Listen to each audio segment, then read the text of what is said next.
में योगी सरकार ने रच दिया इतिहास। अब दुनिया ने माना योगी की ताकत का लोहा। विदेशों से मिली ऐसी तारीफ, योगी हुए खुश। देखिए, श्रीमद् भगवत गीता एक बात कहती है कि ये यथा माम प्रबदन्ते तास तथैव भजाम्यहम्। यानी श्रीमद् भगवत गीता में भगवान कहते हैं कि जो मुझे जिस दृष्टि से देखता है, जिस रूप में भसता है, मैं उसको उसी रूप में दिखाई देता हूं। जिसने जिस रूप में प्रयागराज को देखा, महाकुंभ को जिस रूप में देखा, उसको वही दर्शन वहां किए गए और हर तबके के व्यक्ति को उसके अनुरूप वहां सामग्री भी मिले। उत्तर प्रदेश की सत्ता संभाल रहे सीएम योगी आदित्यनाथ ने महाकुंभ के समाप्त होते ही ये बात इसलिए कही है क्योंकि जब तक महाकुंभ चलता रहा, विपक्ष ने सनातनियों के इस महाकुंभ को बदनाम करने में कोई कोर कसर नहीं छोड़ी। घर पर ताजिया पूजने वाले लालू परिवार ने महाकुंभ को फालतू बता दिया, तो वहीं कांग्रेसी अध्यक्ष मल्लिकार्जुन खड़गे कहने लगे कि गंगा में डुबकी लगाने से गरीबी दूर होती है क्या। कुंभ में सर जिस तरह से भीड़ बढ़ रही है, अरे सब कुंभ का क्या कोई मतलब है, फालतू है कुंभ। अरे भाई, गंगा में डुबकी लेने से गरीबी दूर होती क्या? आपको खाना मिलता पेट को। बात यही खत्म नहीं होती। सपाई अध्यक्ष अखिलेश यादव तो जब तक महाकुंभ समाप्त नहीं हो गया, तब तक महाकुंभ की तैयारियों में कमियां ही निकालते रहे। यही वजह है कि सीएम योगी ने विधानसभा में कहा कि जिसने महाकुंभ को जैसे तलाशा, उसे वही मिला। गिद्धों को लाश मिली, सुअरों को गंदगी मिली, संवेदनशील लोगों को रिश्तों की खूबसूरत तस्वीर मिली। किसी ने सच कहा कि महाकुंभ में जिसने जो तलाशा, उसको वह मिला। गिद्धों को केवल लाश मिली, सुअरों को गंदगी मिली, संवेदनशील लोगों को रिश्तों की खूबसूरत तस्वीर मिली, आस्थावानों को पुण्य मिला, सज्जनों को सज्जनता मिली, गरीबों को रोजगार मिला, अमीरों को धंधा मिला, श्रद्धालुओं को साफ सुथरी व्यवस्था मिली, पर्यटकों को अव्यवस्था मिली, सद्भावना वाले लोगों को जाति रहित व्यवस्था मिली, भक्तों को भगवान मिले। मतलब सबने अपने स्वभाव और चरित्र के अनुसार चीजों को देखा है। एक ही घाट पर सभी जातीय वर्ग के तीर्थयात्री स्नानार्थी बिना किसी भेदभाव के नहाते रहे। सनातन की सुंदरता आखिर समाजवादी और वामपंथियों को कैसे नजर आएगी, लेकिन इनके द्वारा लगातार किए जाने वाले प्रश्न इनकी नियत को ही संदेह के दायरे में खड़ी करती है। महोदय, ये टिप्पणी अचानक नहीं है। ये टिप्पणी भारत की टिप्पणी है, भारत की भावनाओं की टिप्पणी है। एक तरफ जहां विपक्ष कभी महाकुंभ को फालतू बताता रहा, तो कभी तैयारियों में कमियां निकालता रहा, लेकिन इसके बावजूद सनातनी सैलाब नहीं रुका और महाकुंभ समाप्त होते होते 66 करोड़ से ज्यादा श्रद्धालुओं ने संगम में डुबकी लगाई, जिनकी सुरक्षा के साथ साथ उनके लिए व्यवस्था करने में भी योगी सरकार ने कोई कमी नहीं छोड़ी। यही वजह है कि विदेशी मीडिया भी महाकुंभ के सफल आयोजन के बाद सरकार की तारीफ की, जिसका जिक्र खुद सीएम योगी ने एक बयान में किया। वॉल स्ट्रीट जर्नल जो यूएस की है, उसने कहा है कि यह एक ऐसा आयोजन था जहां अमेरिका की कुल आबादी से ज्यादा लोग जुटे।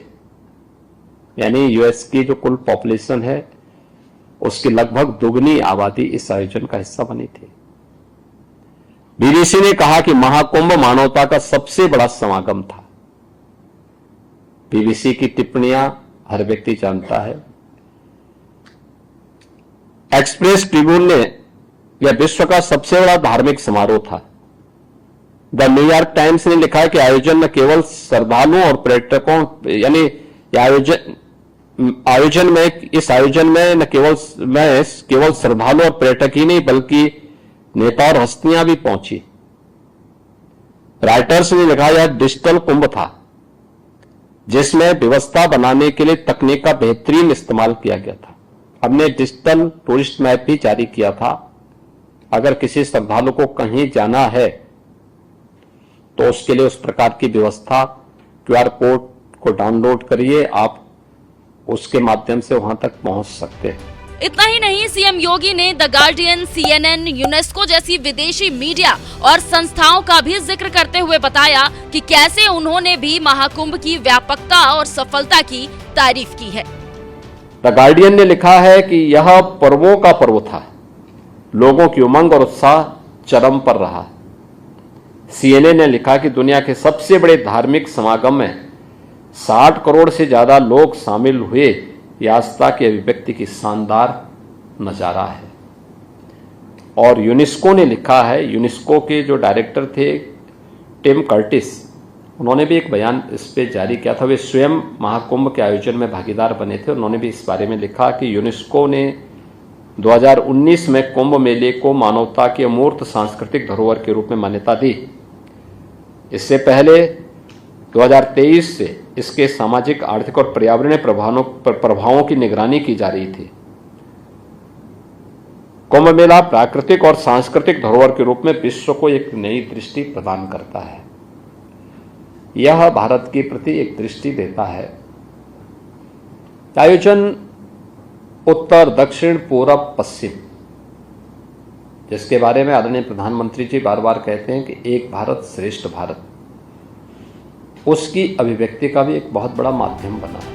सीएम योगी जब महाकुंभ की तारीफ करने वाले विदेशी अखबारों का जिक्र कर रहे थे तो इस दौरान BBC का नाम लेकर उस पर तंज मारना भी नहीं भूले और कहने लगे कि इसकी टिप्पणी के बारे में तो सभी जानते हैं। BBC ने कहा कि महाकुंभ मानवता का सबसे बड़ा समागम था। BBC ने कहा कि महाकुंभ मानवता का सबसे बड़ा समागम था। BBC की टिप्पणियां हर व्यक्ति जानता है। BBC के बारे में हर कोई जानता है कि उस पर बीजेपी विरोधी खबरें करने के आरोप लगते रहे हैं। यही वजह है कि इस बार जब महाकुंभ को लेकर BBC ने पॉजिटिव खबरें की तो सीएम योगी ने भी BBC का जिक्र तो किया, लेकिन साथ ही साथ तंज मारना भी नहीं भूले। इसी बात से समझ सकते हैं कि सीएम योगी BBC से किस कदर चिढ़ते हैं। इतना ही नहीं, इस दौरान सीएम योगी ने पाकिस्तान के चर्चित अंग्रेजी अखबार एक्सप्रेस ट्रिब्यून का भी जिक्र किया, जिसने महाकुंभ को सबसे बड़ा धार्मिक आयोजन बताया था। एक्सप्रेस ट्रिब्यून ने यह विश्व का सबसे बड़ा धार्मिक समारोह था। एक्सप्रेस ट्रिब्यून ने यह विश्व का सबसे बड़ा धार्मिक समारोह था। बहरहाल, एक तरफ जहां भारत में ही कुछ विपक्षी नेता महाकुंभ को बदनाम करने में लगे रहे, तो वहीं इसी बीच दुनिया के बड़े बड़े अखबारों ने जिस तरह से महाकुंभ की तारीफ की, इस पर आपका क्या कहना है? अपनी राय हमें कमेंट कर जरूर बताएं। साथ ही सीएम योगी ने महाकुंभ को लेकर और क्या कुछ कहा है, आइए आपको सुनाते हैं। एक एक दिन हो या रात्रि हो, सुबह हो या शाम हो, शीतलहरी हो या भीषण धूप हो, लेकिन अनवरत रूप से कोई चलता रहा तो वो मीडिया चलता रहा। या तो मां गंगा की धारा चलती थी या मीडिया चलता था। और आपकी जो ये भूमिका थी, सकारात्मक रूप से आगे बढ़ती रही और महाकुंभ प्रयागराज नए रिकॉर्ड बनाने के लिए उतावलापन दिखाते हुए 66 करोड़ 30 लाख से अधिक श्रद्धालुओं को मां गंगा, मां यमुना और मां सरस्वती की इस त्रिवेणी में आस्था की पवित्र डुबकी के साथ जोड़ते हुए आस्था और आर्थिकी के एक नए रिकॉर्ड को बनाने के लिए आगे बढ़ चुकी थी। बहनों और भाइयों, ये आस्था और आर्थिकी का जो एक नया विजन प्रधानमंत्री जी ने दिया है कि स्पिरिचुअल टूरिज्म में भी पोटेंशियल है और उस पोटेंशियल का आधार कोई राज्य बन सकता है तो उत्तर प्रदेश बन सकता है। अभी गत वर्ष ही उत्तर प्रदेश में 2024 में 65 करोड़ श्रद्धालु और पर्यटक उत्तर प्रदेश के अंदर विभिन्न तीर्थ स्थलों में आए थे। अयोध्या धाम आए थे, काशी आए थे, मथुरा वृंदावन आए थे, प्रयागराज में आए थे, चित्रकूट में आए थे, मां विंध्यवासिनी के धाम में आए थे, गोरखपुर में आए थे, सुख तीर्थ में आए थे, नैमिषारण्य में आए थे। और अकेले प्रयागराज में 45 दिन में 66 करोड़ 30 लाख पर्यटक और श्रद्धालु आ चुके हैं। यानी नए नए रिकॉर्ड बनते हुए दिखाई दे रहे हैं।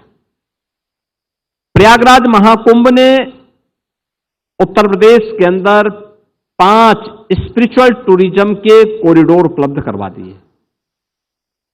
प्रयागराज से मिर्जापुर और काशी का एक,